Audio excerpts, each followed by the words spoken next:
Muchísimas gracias a la profesora Teresa Ferrer y además gracias también por las ilustraciones que ayudan mucho, ¿verdad?, a imaginar. Y vamos a pasar la palabra al profesor Jesús Menéndez Peláez, que nos va a hablar sobre el influjo de la Biblia en el teatro jesuítico del Siglo de Oro. Muy bien. En primer lugar, mi gratitud a los responsables de la organización de este congreso por su invitación para participar en este gran evento cultural y científico. Lo que les voy a presentar es tan solo un esbozo de un estudio más amplio dentro de un proyecto de investigación sobre estudio y edición de textos del teatro jesuítico en el que vengo trabajando desde 1979 y en el que en la actualidad colaboran con su asesoramiento las universidades de Navarra, con Ignacio Arellano, y la Universidad de Toulouse, con Marc Bitz. Este proyecto mereció en su día la concesión de la beca Alarcos, promovida por la Fundación Príncipe de Asturias. En este trabajo habrá un capítulo dedicado a las comedias del teatro jesuítico de inspiración bíblica. Con el objeto de ser lo más claro posible y a la vez lo más breve y conciso, me limitaré tan solo a hacer un esbozo por afirmaciones básicas que paso a enumerar y a glosar dentro de la mayor síntesis. En el esquema que se les ha ofrecido hay un preámbulo o consideraciones básicas de lo que es el teatro jesuítico. A partir de ahí se entenderá mejor el influjo que la Biblia tuvo en el teatro jesuítico. El teatro jesuítico, un teatro escolar y contrarreformista. En cuanto a teatro escolar, tiene una función pedagógica con una doble orientación didáctica, tomando como base la máxima o el marbete erasmista litere et pietas, esto es, servir de práctica en la enseñanza de las artes hermocinales, litere, y a la vez inculcar a los alumnos la nueva espiritual jesuítica, pietas. El carácter contrarreformista viene dado de la función que en este sentido ejerció la Compañía de Jesús desde la configuración de los decretos tridentinos con teólogos tan relevantes como Diego Laínez, Alfonso de Salmerón o prolíficos escritores como Pedro de Rivadeneira. Roma utilizará a la Compañía de Jesús, cuyos miembros han de ser ante todo soldados de Cristo, según rezan sus constituciones, como gran paladín contra la contrarreforma. De esta manera, la Compañía de Jesús se constituirá como el gran baluarte más importante que tendrá Roma para salir al paso de los desviacionismos protestantes. Los dramaturgos del teatro jesuítico utilizarán la escena a modo de púlpito para oponerse a lo que ellos llaman el Germanicus error o la falsa religión, sintagmas utilizados con frecuencia por los dramaturgos jesuitas. Este será el hilo conductor de mi exposición, como nota singular, pienso, de cómo utilizaban los dramaturgos jesuitas la Biblia en sus obras. Otro dato preliminar que hay que tener en cuenta para entender el influjo bíblico en el teatro jesuítico es la reforma del quehacer teológico en el siglo XVI. De una teología especulativa se pasará a una teología fundamentada en la Biblia. El centro difusor será precisamente Salamanca.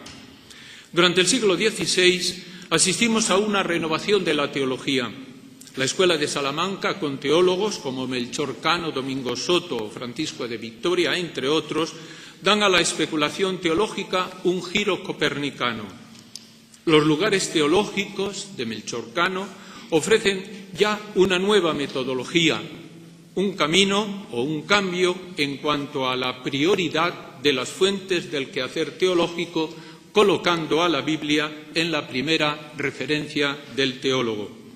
La impronta de la escuela salmantina en los teólogos jesuitas, particularmente del Colegio de Roma, está más que atestiguada. La Biblia pasará a ser la primera fuente de la inspiración para el teólogo. De ahí que la formación teológica de los jesuitas siguiese también esta misma orientación bíblica recogida en el capítulo 12 de la parte cuarta de sus constituciones o estatutos. Esta nueva orientación de la teología exige nuevas perspectivas en el campo de la exégesis. Los jesuitas también dejaron en este campo una fuerte impronta. Como ejemplo se puede señalar a Juan Maldonado. Su magisterio teológico dejó profunda huella en la universidad. Fue un fervoroso defensor de la teología positiva, es decir, aquella que se apoya prioritariamente en la Biblia. Dedicó comentarios al Antiguo Testamento, Job, Salmos, Profetas, Génesis y, sobre todo, sus comentarios a los Evangelios fueron, sin duda, su gran aportación a la nueva exégesis. Maldonado criticó con dureza la decadencia en la que había quedado la involucrada la teología encorsetada en estériles disputas filosóficas, llenas de silogismos que solo buscaban lucir la sutil agilidad del ingenio del teólogo. Dice a este propósito: pues esto es lo que hacen quienes orientan sus enseñanzas a cuestiones ociosas, ajenas por completo a la Biblia. En su lección inaugural del curso en la Universidad de París, el 9 de octubre de 1571, aconseja a sus alumnos de teología la lectura asidua de la Sagrada Escritura. Dice: siendo esta, la Biblia, el manantial de toda la teología y su plantel más fecundo, ¿dónde podríamos iniciar mejor nuestras tareas mañana y tarde que en sus incomparables riquezas? Por lo que a mí toca, no tengo por auténticos teólogos a los que, descuidando los libros sagrados, se enfrascan en otros libros humanos, consumiendo su ingenio y su misma vida en estas tareas. Es muy importante subrayar la actitud contrarreformista de los estudios de Maldonado. Esta actitud fue ratificada por la posteridad. Así, los obispos alemanes en el siglo XIX se preocuparon de proveer a su clero de ediciones manuales de los comentarios bíblicos que alcanzaron ediciones a lo largo de esa centuria en Alemania. Esta misma tendencia se observa en los libros de espiritualidad de la Compañía de Jesús. Se pueden citar en primer lugar el libro de los ejercicios de San Ignacio. Las meditaciones correspondientes a la cuarta semana del mes que habría de dedicar el ejercitante corresponden a los misterios de la vida de Cristo, tal como se narran en los Evangelios. Lo mismo se puede decir de las meditaciones de los misterios de nuestra fe del padre Luis de la Puente, también del siglo de oro. Asimismo, el padre Alonso Rodríguez, en su ejercicio de la perfección y virtudes cristianas, utilizará junto a ejemplos tomados de la patrística, ejemplos de la Sagrada Escritura. Estos tres libros, nacidos en el seno de la Compañía de Jesús, en el siglo de oro, marcaron durante siglos no solo la espiritualidad de los hijos de San Ignacio, sino también de otras comunidades e instituciones religiosas.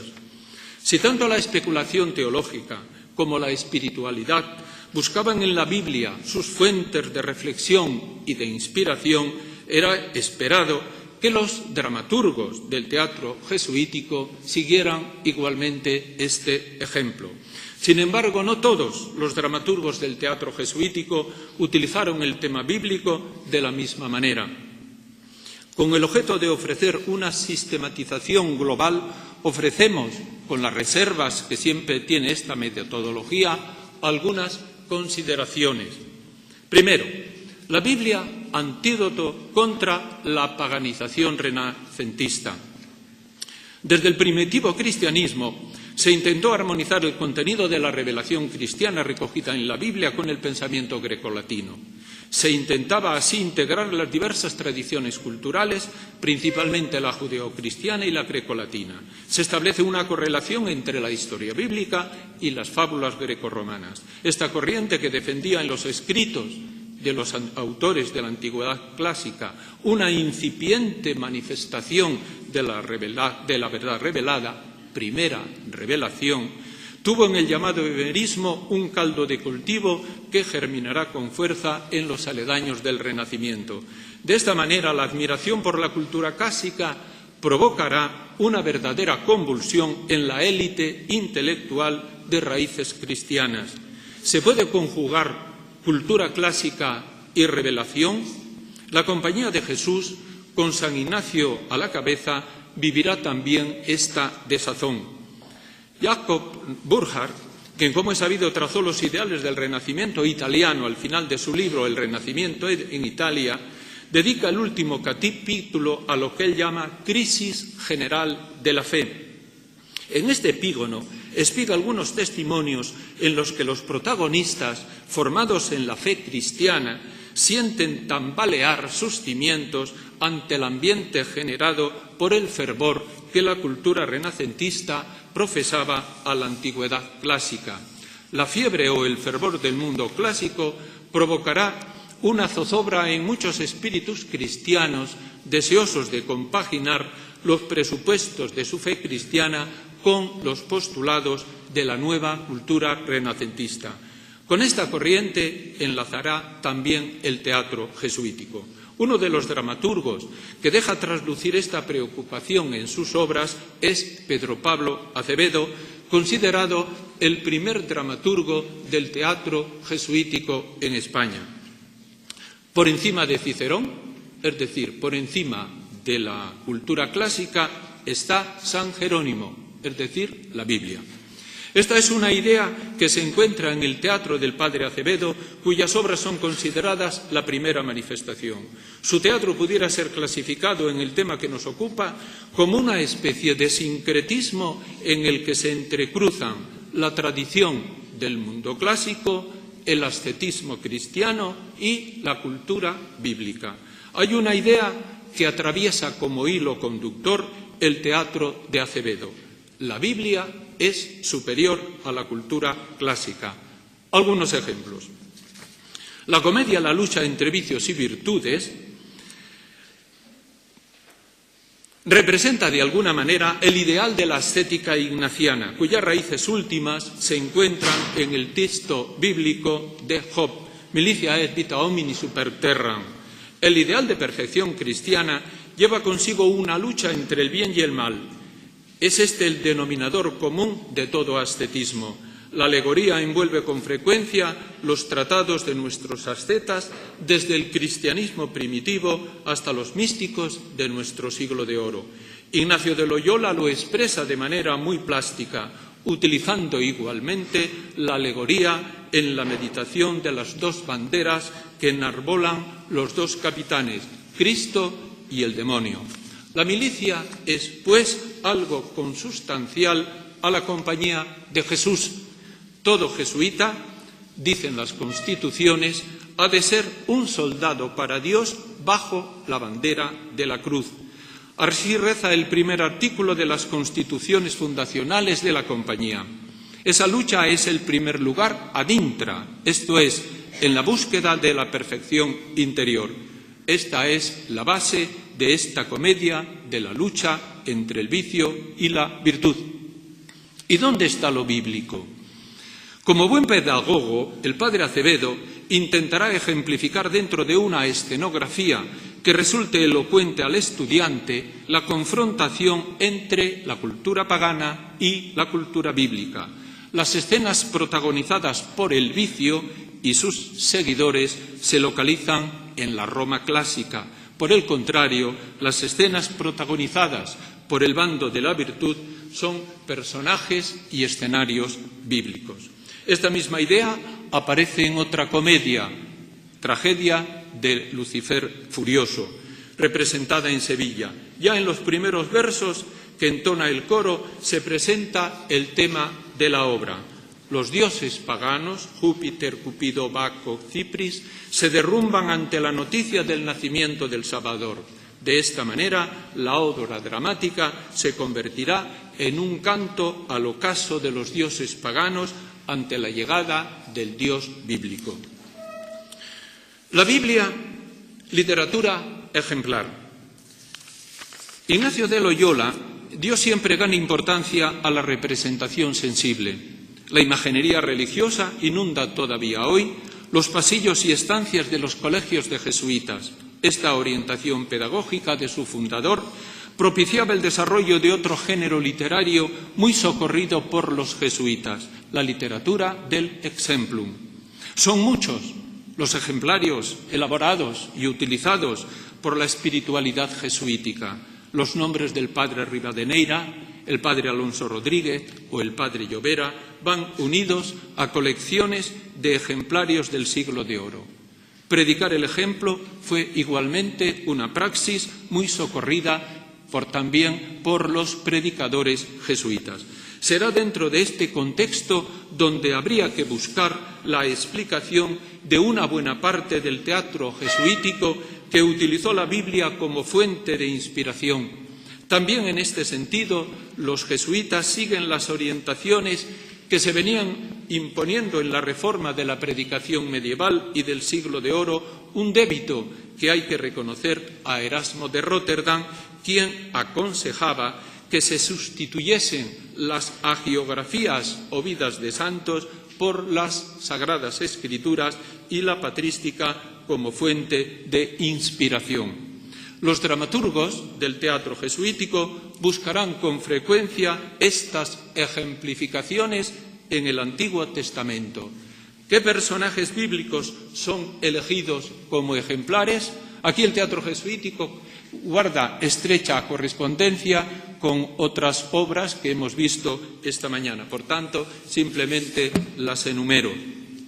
Unas veces el personaje elegido encarna una conducta reprochable, es decir, encarna una conducta que no debe seguirse. Son ejemplos que encarnan alguno de los personajes, de los pecados capitales.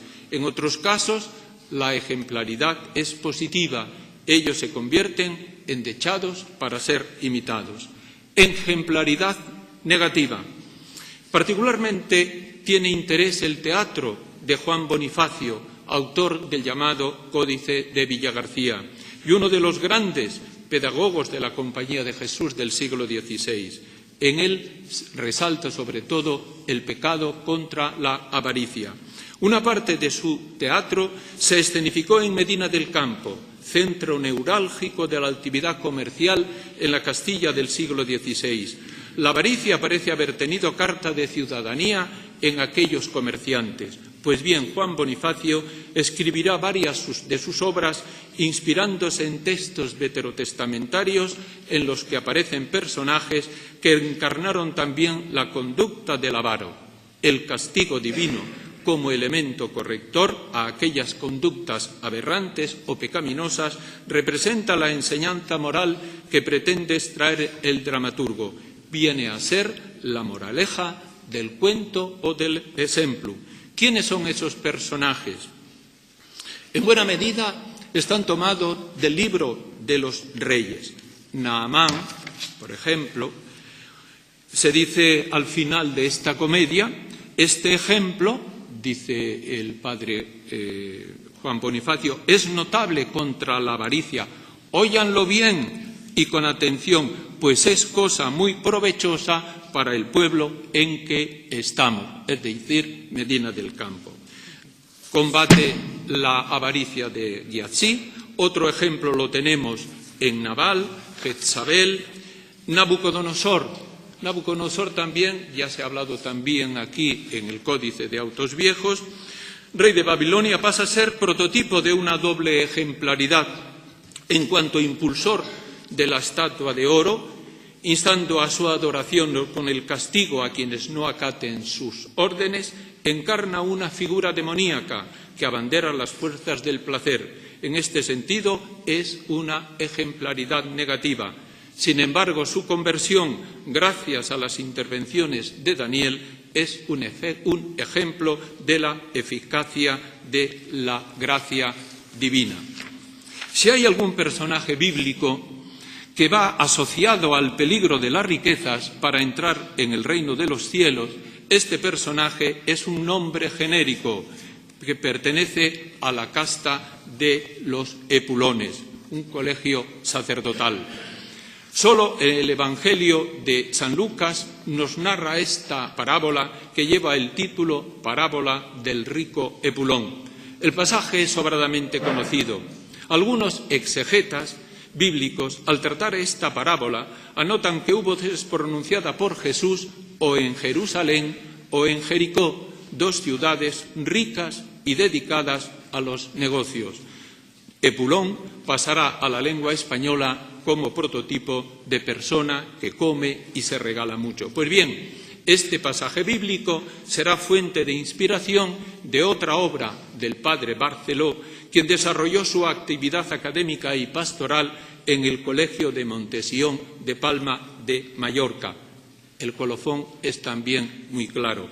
El próspero principio y los dulzores y amargo fin de un rico regalado, y a mostrar cómo un pobre atribulado, padeciendo acá penas y dolores, al fin fue en alta gloria colocado. El rey Salomón fue también otro de los personajes, en este caso manifestación y ejemplaridad de eso que llamamos ejemplaridad positiva. Hay una obra también basada en el libro de los Reyes sobre este personaje. Al final viene siempre el colofón o la moraleja. Buen ejemplo es Salomón para sabios y letrados, y aún a todos los estados aprovecha esta lección. Hay un pasaje que, aunque sea un poco extenso, sí merece la pena dedicarse a él. Es una obra sobre Jefté. El contexto es el siguiente. Israel entra en guerra con el pueblo vecino de los amonitas. Al mando del ejército está Jefté. En medio de la batalla, Jefté, que manda al ejército israelita, hace este juramento a Yahvé: si entregas en mi poder a los amonitas, el primero que salga por la puerta de mi casa para venir a mi encuentro, cuando regrese vencedor, será para ti y te lo ofreceré en holocausto. El ejército israelí sale victorioso y los amonitas caen en poder de Jefté. Regresa a su casa triunfante y victorioso. ¿Quién sale a recibirle? Su propia hija. Cuando Jefté, dice el texto bíblico, regresaba a su casa de Misá, salió a encuentro de su hija danzando y tocando el pandero. Era hija única, pues Jefté no tenía más hijos. Al verla rascó sus vestiduras y gritó: «Ah, hija mía, me has destrozado. Habías de ser tú la causa de mi desgracia. Se me fue la boca ante Yahvé y no puedo volverme atrás». Ella le respondió: «Padre mío, aunque se te haya ido la boca ante Yahvé, haz conmigo lo que prometiste, ya que Yahvé te ha permitido vengarte de tus enemigos, los amonitas». Después dijo a su padre: «Hazme solo una gracia, déjame vagar por las montañas y llorar con mis compañeros, porque voy a morir siendo virgen». Sobre este texto bíblico, el anónimo dramaturgo jesuita compone también una obra en 5 largos actos. Algunos de ustedes también recordarán el final de la tragedia de San Hermenegildo, decapitado por mandato de su padre. Aquí el dramatismo se acentúa. Una acotación del manuscrito nos dice: aquí la degolló y luego se fueron sin hablar, y mientras salían estuvieron tocando unas cornetas. Este es en la tragedia de Jefté. La ejemplaridad la encarna no solo el padre por la fidelidad a la palabra dada a Yahvé, sino también la propia hija al aceptar su fin trágico. Su nombre lo desconoce el texto bíblico. Sí, en el texto teatral recibe el nombre de Raquel.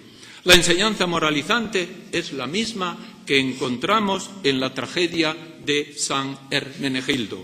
Por encima de los sentimientos de paternidad y de filiación han de sobreponerse los imperativos religiosos. El espíritu de la Contrarreforma sazona el texto dramático, un denominador común que se observa en muchas obras del teatro jesuítico. Otros textos y otras obras ejemplarizantes, Judí, Aarón, etcétera, etcétera, en la historia de Josué. Hay sí otro tema bíblico que también produjo muchas obras en el teatro jesuítico. Es la parábola del hijo pródigo.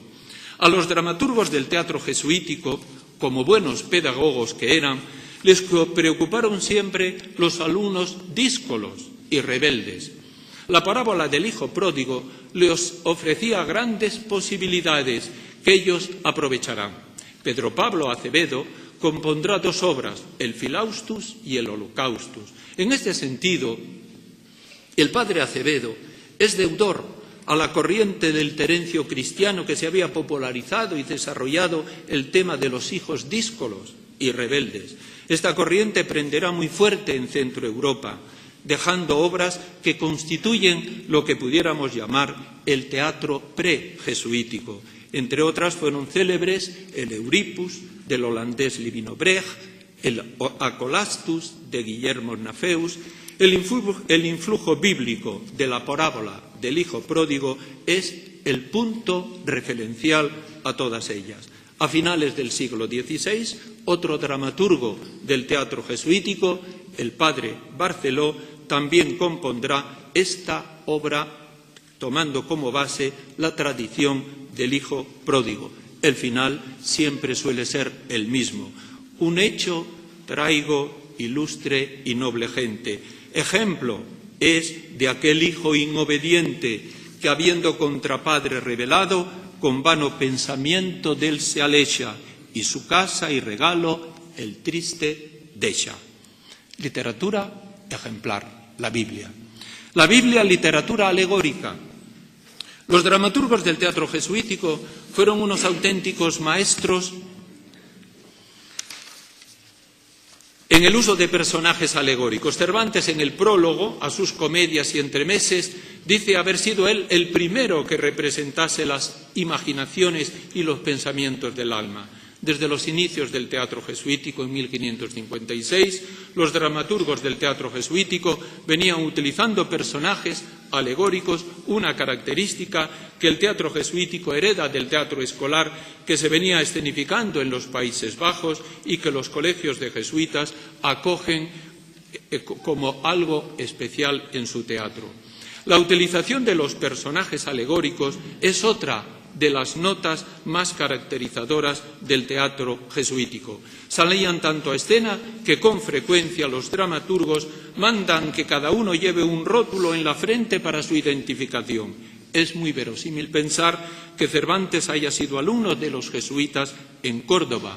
Es muy posible que allí pudiese interpretar algunos de los personajes de las obras del padre Acevedo. Para cubrir y desarrollar esta parcela de su teatro, los dramaturgos del teatro jesuítico también recurrirán a la Biblia. ¿Qué prefiguraciones? Una muy clara, la prefiguración Eva-Ave del Génesis dentro de la polémica inmaculista. El conocido texto del Génesis: pondré enemistad entre ti y la mujer, entre tu linaje y el suyo, va a ser utilizado por la patrística dentro de la prefiguración del papel que desempeñó la Virgen en la historia de la salvación.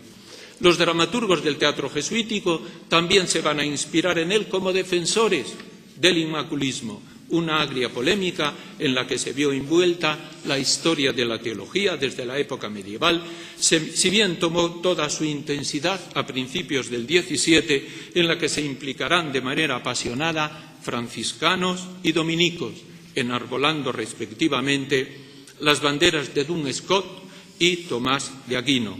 Los jesuitas serán fervientes defensores de la Inmaculada Concepción de María. El teatro jesuítico utilizará también la escena como instrumento pedagógico. Muy bien, ya termino. Alegorías de ciudades bíblicas, simplemente una muy importante, sobre Nabucodonosor.